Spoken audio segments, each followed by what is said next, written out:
Toi aussi, tu te demandes comment prendre les transports au Japon? Franchement, au début, c'est pas super simple. Tu te trouves vite paumé au milieu des gens qui vont à 1000 à l'heure, mais t'inquiète. Voilà 4 types de transports que tu vas utiliser. En premier, le métro. Ultra pratique dans les grandes villes. T'as juste à télécharger Suica dans ton Apple Wallet ou Passmo, aussi disponible sur le Google Store. Tu la recharges direct sur ton téléphone. Métro, train local, bus, tram. Normalement, dans Tokyo, t'es bon avec la Suica. Deuxième transport. Le Shinkansen, c'est pas le même réseau que le métro, mais tout est super bien indiqué. Tu prends ton billet au guichet JR Touriste avec un humain. C'est largement plus simple que de te débrouiller tout seul. Mais attention, il te faut une carte Suica physique si tu vas à une borne. Le troisième moyen de transport, le bus / le tram dans les plus petites villes. À savoir, chaque ville a ses règles. Tokyo et Osaka, tu montes au milieu du bus et tu scannes à l'entrée et des fois tu scannes aussi en sortant. À Kyoto, tu scannes uniquement en sortant et tu rentres aussi au milieu du bus. À Hiroshima, Suica ne marche pas partout. Là-bas, c'est Ikoka ou Paspi ou alors carte bleue en sortant du bus. Parfois, tu prends un petit ticket en rentrant dans le bus, vraiment genre old school. Quatrième moyen de transport, les taxis. Alors ça, franchement, c'est super facile. Tu peux en trouver de partout avec les applications. Il y a Uber, Go ou Japan Taxi. Tu réserves et tu payes directement via l'application. Parfois, tu dois faire des changements dans ton trajet. Google Maps t'indique de rester dans le transport, mais il faut parfois sortir et demander aux agents. C'est souvent le transport en face du tien.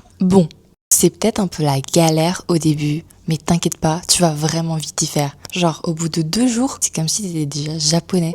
Donc, stresse vraiment pas pour les transports en commun. Ciao!